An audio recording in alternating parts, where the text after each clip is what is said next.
Nous devons commenter brièvement ensemble les séances des essais libres 1 et des essais libres 2 au Canada.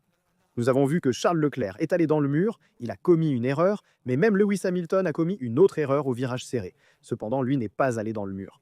Et nous devons donc voir ensemble les dynamiques des incidents et nous allons commenter. Examinons les performances de Ferrari, qui ne sont pas très rassurantes jusqu'à présent, et voyons ensemble pourquoi.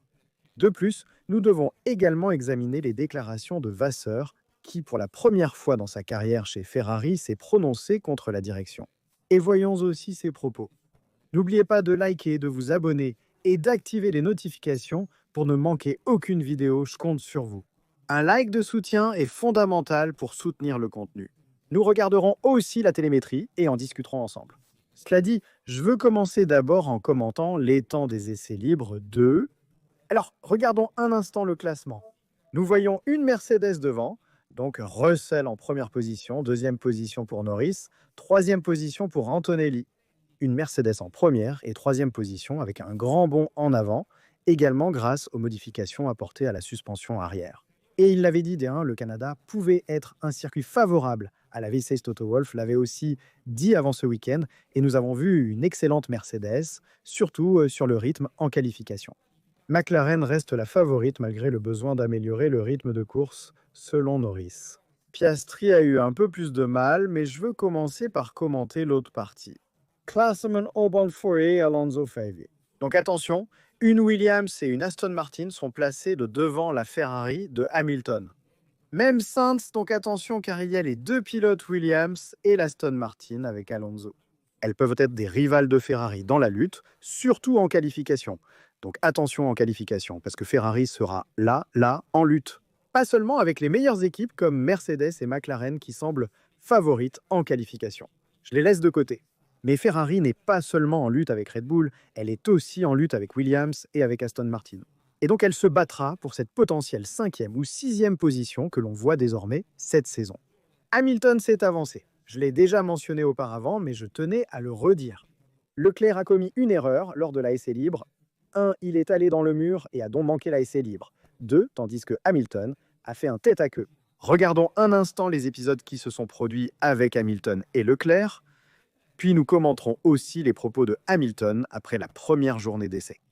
Alors commençons par l'accident de Leclerc, qui était peut-être un accident qu'on aurait pu objectivement éviter, car il a quand même compromis toute la journée. Et c'est un accident où l'on voit clairement qu'il tire tout droit. Maintenant, on va le regarder ensemble.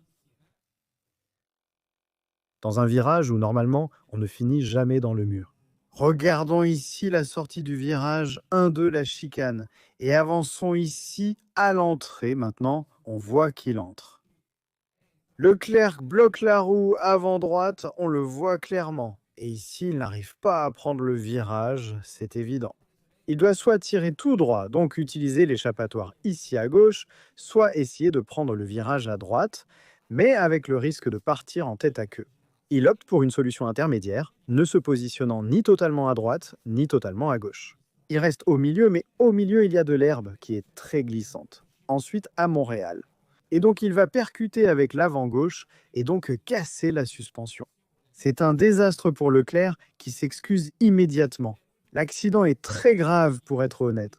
D'abord, je veux vous montrer l'erreur qu'a commise le pilote anglais qui cependant ne lui a rien coûté, car il a quand même réussi à la sauver. Au virage en épingle, on voit ici qu'il arrive. Allons-y. Et ici, il perd l'arrière en parcourant le virage parce qu'il serre trop l'épingle vers l'intérieur et donc il perd l'arrière. Mais à une vitesse très basse. Ici à l'épingle, donc, il fait pivoter la voiture puis il parvient à l'arrêter tranquillement. Ceci pour vous dire qu'aujourd'hui, la Ferrari a très mal commencé à Montréal, je dois être sincère. Ils ont également apporté des évolutions sur l'aileron avant. Maintenant, je vais vous montrer cette mise à jour apportée à Montréal par Ferrari sur l'aileron d'avant. Il a été modifié. Celle-ci était l'ancienne, avec un bord, une ligne du flap, le dernier flap un peu plus doux, qui descend vers le bas, alors qu'ici c'est plus radical pour mieux diriger les flux vers l'arrière. Mais disons que ce nouvel aileron de Ferrari va aussi à contre-courant par rapport aux autres ailerons que nous avons vus chez les autres équipes. Et c'est évidemment une réponse à la TD 018 qui a été émise en Espagne.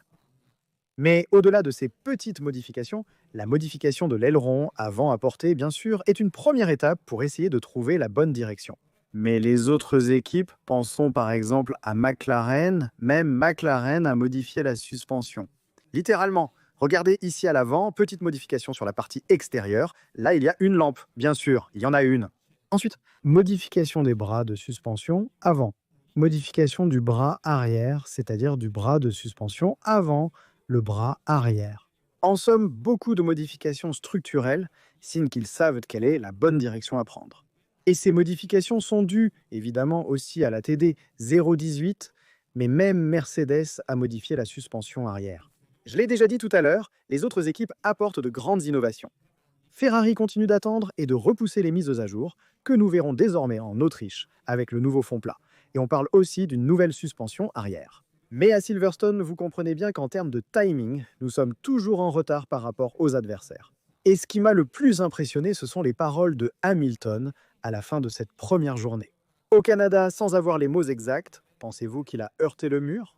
Donc il n'a pas eu une autre session supplémentaire pour, disons, expérimenter la Scuderia Ferrari, 25 en piste. Hamilton s'est exprimé et a dit « Ça a été une session, une journée terrible. Aussi bien les essais libres, 1 que les essais libres, 2, la essai libre, 1 était un peu mieux. On avait trouvé le bon réglage, puis on a modifié le setup pendant la essai libre, 2. Et puis ça a été un désastre, un désastre. Et la voiture ne tourne pas, la voiture ne braque pas, ça se voit clairement.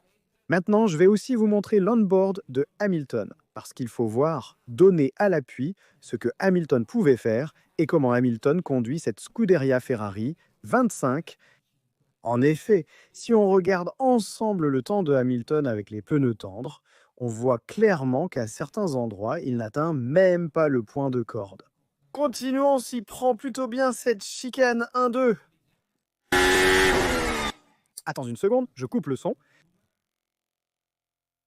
Voilà, déjà ici, on voit qu'il ne prend même pas trop.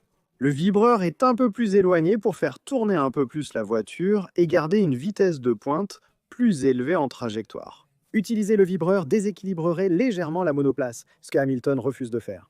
C'est pour ça qu'il ne monte pas sur le vibreur. On continue, ici aussi. Il évite le vibreur, il n'y va pas franchement. Mais ici, dans ce virage, l'écart est encore plus marqué. Regardez ici, il le touche à peine, il l'effleure, mais il n'y va pas de façon agressive comme le font d'autres. Ici aussi, il arrive un peu long au freinage. En fait, vous voyez qu'il passe à côté du vibreur. Un vibreur qui, d'habitude, était pris à fond dans le passé. C'est-à-dire qu'on allait le prendre franchement. Aussi pour avoir la voiture plus droite pour le virage suivant. Et ici, au contraire, il fait presque le tour. Et là aussi, il passe très légèrement sur les vibreurs. Hamilton sur toute la piste et au Tornantino, regardez ici, c'est quelque chose d'incroyable. En fait, ici, il fait un léger micro-blocage. Il l'a fait, en effet, vous voyez l'avant droit, on le voit un peu, mais il va quand même très large ici, les gars. Regardez, pour avoir plus de traction à la sortie, il va très très large. Hamilton au Tornantino. Et c'est une situation très paradoxale parce qu'il faudrait faire moins de mètres et sortir quand même plus fort, essayer de rester plus près du vibreur. Dans ce cas, au contraire, Hamilton prend une trajectoire très étrange et en avançant vers la dernière chicane, c'est là où il a eu le plus de difficultés. Lors de cette première journée d'essai libre, où il disait « j'ai des blocages à l'arrière, je perds l'arrière », ce qu'il a dit qu'ils allaient sûrement résoudre. Ensuite, pour les qualifications d'aujourd'hui, samedi, observez sa façon d'aborder le dernier virage. On continue un freinage, vous voyez, qui n'est pas trop agressif sur le vibreur. Même dans ce cas, il le prend légèrement. Mais la voiture est très stable parce qu'il ne force pas le freinage, il ne freine pas de manière agressive. Même avec les pneus tendres, ici la C6 car au Canada, on utilise les pneus C4, C5, C6. Voilà où Hamilton n'est pas très à l'aise avec ce pneu. Et une autre chose que j'ajoute, parenthèse, sur les pneus des qualifications. Comme l'a également mentionné Russell, certains pilotes pourraient opter pour les pneus médiums en qualification, car ceux-ci sont. La C5 reste un pneu très compétitif et te permet de faire le tour avec la même température dans tous les secteurs. La C6 est donc très sensible aux variations de température. Et tu pourrais avoir un pneu un peu plus surchauffé à un endroit par rapport à un autre, alors que la C5 est un peu plus constante. Le choix est donc possible sans pour autant se lancer dans une course, même par jeu. Moi, je vais probablement utiliser la dure, qui est quand même une C4, donc attention aussi à ça. Alors, je veux d'abord vous montrer quelque chose avant de regarder la télémétrie. Nous devons commenter deux choses importantes. La première, c'est Derek Warwick, qui est un commissaire du Grand Prix du Canada. Il a été suspendu parce qu'il a fait des déclarations sur Lewis Hamilton et Yuki Tsunoda, notamment dans News. Hamilton a dit « Je ne le vois pas motivé. À mon avis, il va finir la saison puis il prendra sa retraite. » Et évidemment, un commissaire de course ne peut pas faire de déclaration de cette ampleur. Il ne peut pas être un commentateur, un commissaire qui travaille pour la Fédération internationale de l'automobile, et donc c'est pour cela qu'il a été suspendu. Et selon moi, c'est une déclaration qui se tient. C'est exactement la déclaration qu'il a faite, donc il pense à s'arrêter. Cette cause qu'a dit Derek Warwick à propos de Hamilton. Un commissaire ne peut évidemment pas faire ce genre de déclaration, donc il est logique qu'il soit suspendu. Ensuite, Maë, je voudrais commenter quelque chose d'encore plus important, à savoir ce qu'a dit Vasseur. Voici ses déclarations. Vous les voyez ici, affichées en haut. Donc, nous devons tous nous poser les bonnes questions si Ferrari n'a pas gagné depuis tant d'années et que nous avons changé de directeur d'équipe, les pilotes. Nous avons tout changé sauf une chose, et ça c'est une attaque directe à la direction de Ferrari. C'est une attaque directe contre Benedetto Vigna, donc attention car le directeur général, dans ce cas, a été attaqué. John Elkann pense déjà à remplacer plusieurs personnes au sein du groupe Stellantis et aussi à la Juventus, donc même Benedetto Vigna pourrait être remplacé cette année. Mais pas seulement. Si Vasseur a fait ces déclarations, cela signifie que lui-même, qui a un contrat de 3 ans de 2022 à 2025, rappelons-le. Le contrat de Vasseur avec Ferrari expire cette année. Il terminera probablement cette saison avant d'être écarté. Il est inacceptable que le directeur d'équipe de Ferrari attaque la direction. Cela ne s'était jamais produit auparavant. Maintenant, Vasseur s'est probablement débarrassé de quelques rancœurs et a fait, en fait, ces déclarations totalement déplacées, en plus au début d'un week-end, donc non justifiées.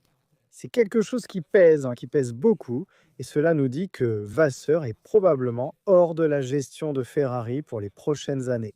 C'est évidemment une supposition. Même Giuliano Duchessa est intervenu à ce sujet. Il a parlé après avoir entendu Vasseur dans les déclarations qu'il a faites lors des interviews. Selon moi, de la CEO, il est hors du projet. Il l'a dit lui-même, qui est une source très proche de Ferrari. En somme, beaucoup de personnes soutiennent que Vasseur est désormais écarté. Ces déclarations faites de manière aussi importante soutiennent cette thèse. Et nous verrons. C'est sûr que Vasseur n'a pas touché à piano. Il a aussi accusé les journalistes italiens qui l'ont critiqué de porter une part de responsabilité. Il savait qu'il avait un poste avec beaucoup de pression et qu'il serait toujours au centre de l'attention chez Ferrari. Mais il ne pensait pas que ce serait aussi difficile de gérer la pression des médias locaux. Cela dit, allons voir. Dites-moi aussi ce que vous pensez de Vasseur, qui pourrait être son remplaçant le cas échéant. Comment voyez-vous la situation chez Ferrari? Selon moi, c'est une situation vraiment très chaotique. D'ailleurs, il y a eu aussi une autre intervention que je veux vous rapporter. Voilà que Ferrari essaie de renforcer son équipe d'ingénieurs, mais il est difficile de trouver des ingénieurs qui acceptent de venir travailler à Maranello. Et ici, on se reconnecte encore au sujet du siège en Angleterre, qui serait fondamental pour Ferrari afin de s'adapter aux standards de toutes les équipes actuelles de Formule 1, y compris Mercedes elle-même, dont le siège est en Allemagne, mais qui a aussi son siège de Formule 1 à Brackley, en Angleterre. Donc il y a aussi ce sujet à approfondir, si on veut, pour l'avenir. Selon Giuliano Duchessa de Pornodici, Vasori a choisi la confrontation. Selon moi, la direction de Ferrari n'interviendra pas dans l'immédiat, il n'y aura donc pas d'action pour le moment. Le contrat triennal se termine à la fin de l'année. Après l'avoir écouté attentivement aujourd'hui, j'ai l'impression qu'il ne restera pas. Donc à la fin de l'année, il partira sans doute. Mais examinons la situation actuelle. Côté qualification, c'est le rythme de simulation de qualification. Donc simulation, rythme de qualification. Voyons Mercedes devant. Je mets l'autre partie, Mercedes devant, puis McLaren, Red Bull et Ferrari. J'ajouterai qu'il faut faire attention à Williams et à Aston Martin, qui sont certes derrière Ferrari, mais pourraient aussi finir devant. Et Red Bull essaie là à se battre avec Ferrari, à mon avis. Donc ça, c'est le rythme de simulation, selon moi. Mercedes et McLaren sont devant et se battent pour la pole, avec encore une fois McLaren que je donne favorite, mais Mercedes est là, tout près, et c'est logique. Ce sont toutes les deux les candidates, puis je mets Ferrari et Red Bull très proches. Peut-être que Ferrari a un léger avantage, mais elle l'aurait avec Leclerc, qui a quand même eu un accident lors de la essai libre 1. Donc attention, dans le sens où Ferrari pourrait quand même être désavantagé à cause de cette situation qui s'est créée. Mais Red Bull n'a que Max et Williams avec à la fois Albon et Sainz, surtout Albon là devant. Et attention à Aston Martin avec Alonso. Si on regarde aussi les temps, allons prendre les temps, même dans ce cas. De la essai libre 2. Alors, ok, voyons les temps de la essai libre 2, parce que je veux vous montrer aussi la différence. Attends un instant, la différence sur le rythme de course et aussi la différence. Ensuite, on va voir la différence sur le rythme de course et puis la différence en qualification. D'abord, voyons la qualification dont on a déjà parlé. Les temps, voici les temps. Verstappen, 1 minute 12 secondes, 6 Norris, 1 minute 12 secondes, 1 Russell, 1 minute 12 secondes, 1 et Hamilton, 1 minute 12 secondes 6. Red Bull et Ferrari ont le même temps, tout comme Mercedes et McLaren. Quelle est la différence entre ces deux groupes d'écuries en termes de performance? Principalement dans le deuxième secteur, on voit qu'à la fin du premier, ils sont tous très proches. Red Bull a plus de mal à attaquer les vibreurs, donc à être agressif sur les vibreurs, et on l'a vu dans tout le deuxième secteur. Et aussi au Tordantino pour faire pivoter la voiture. LGA a aussi un peu de mal en traction. Ferrari a plus de difficultés en traction que dans l'attaque des vibreurs. En résumé, Red Bull a des difficultés en entrée de virage, tandis que Ferrari en a davantage en sortie. Mercedes est un compromis. Ferrari est plus chargée que Red Bull, qui est plus légère. McLaren perd un peu dans les lignes droites, mais elle a plus de traction, une meilleure traction par rapport à Mercedes. Et cela se voit aussi sur le graphique, sur le delta time et sur les vitesses. Si vous regardez par exemple, Red Bull a les vitesses minimales les plus basses. Ferrari a beaucoup de mal en traction. En fait, on voit par exemple ici que c'est la pire traction de toutes les autres. Et il y a aussi plusieurs points sauf freinage. Là, on voit que Max a du mal à freiner la voiture. Il a des difficultés à l'entrée avec cette RB21. Et c'est évident, si on veut. Mercedes non plus n'est pas forte au freinage, contrairement à McLaren par exemple, mais elle est plus forte en accélération. McLaren et Ferrari sont plus fortes au freinage. Mercedes et Red Bull excellents en accélération, Mercedes devançant Red Bull et McLaren surpassant Ferrari. C'est un peu le résumé de la façon dont les voitures ne fonctionnent en ce moment. Si on regarde aussi le rythme de course, on voit une Mercedes qui a fait une simulation de rythme de course avec les pneus médiums très longues, malgré des temps qui ont considérablement augmenté, restant autour de 1,16 bas lors de la simulation de rythme de course. Puis elle est montée à 1,16 à haut, et même Russell a atteint 1,17 bas. Alors que McLaren était très basse lors de la simulation de rythme de course, autour de 1,16 bas, puis elle est montée, atteignant 1,17, mais après de nombreux tours. Et Red Bull a fait quelques tours en 1,16 bas. Red Bull était plus forte sur le rythme que Mercedes. Donc essentiellement, si on veut donner les favoris, en qualification, ce sont McLaren et Mercedes, tandis qu'en course, ce sont McLaren et Red Bull. Dans ce cas, j'aurais tendance à dire, évidemment, je me mouille aussi sur le pronostic pour les qualifications. Ensuite, faites-moi aussi savoir le vôtre. Et je dis, selon moi, en regardant aussi le classement de la FPU2, je vous dis Norris, Russell, et ensuite je mets Verstappen. Troisième, je devrais mettre Antonelli.